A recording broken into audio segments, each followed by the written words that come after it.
Monsieur le secrétaire d'État, Mesdames et Messieurs les ministres, Monsieur le secrétaire général, Mesdames et Messieurs les cadres et employés, Mesdames et Messieurs dans vos rangs et qualités respectifs, membres de la presse parlée, écrite et télévisée, Mesdames, Messieurs.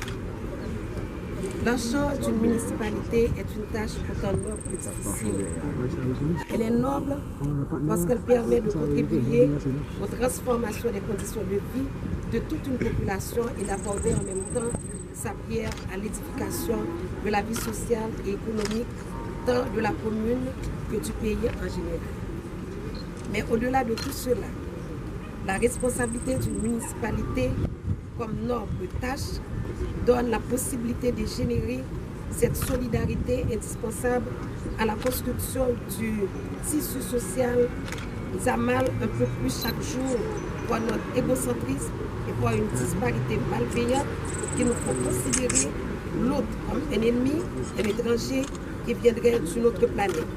Mais encore, cette noble responsabilité, elle était surtout pour moi, dans la mesure où elle m'a permis d'alimenter un rêve de jeunesse, une passion au-delà de toutes mes désidérata, un être plus ultra de ma carrière de femme entrepreneur, ministre et aussi, mais avant tout cela, de commerçant. Cependant, le travail humain, comme le souligne Karl Marx, est un travail architectural, imaginatif, inventif, qui se renouvelle en fonction des idées et des personnes. D'où la nécessité de comprendre que la noblesse, même d'une telle tâche, la rend complexe et ardue.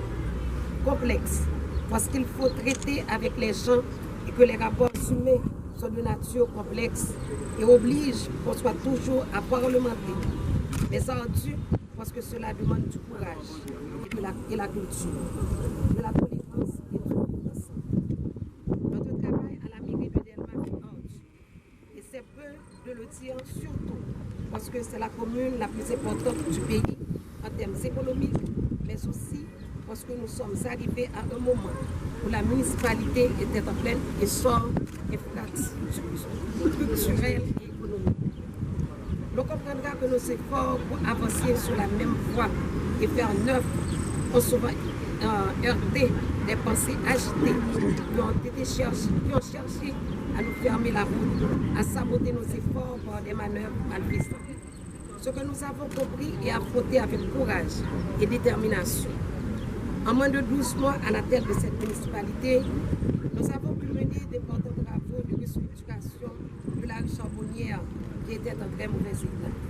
Nous avons entamé la réhabilitation de la rue Couronne, réparé des places à Delma 3 et 33, entretenu des routes de Delma 33, 29 et Gérald Bataille, construit le pont de la rue d'Allo, le pont de Cité Okaï, entretenu la route Jacques-Ier et la route de l'aéroport, construit le marché du Mornay, exécuté des travaux de curage au niveau de toute la commune, notamment à la Bonne-Amie entre autres.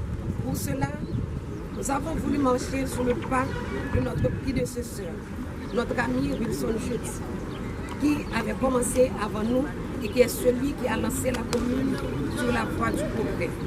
En notre nom et en celui de toute la population de la municipalité, nous présentons nos plus vives félicitations au nouveau maire de Delma, dont nous connaissons sa passion pour cette commune et sa réélection n'est que légitime dans la mesure où la population, nous autres dirigeants portons et Haïti en général.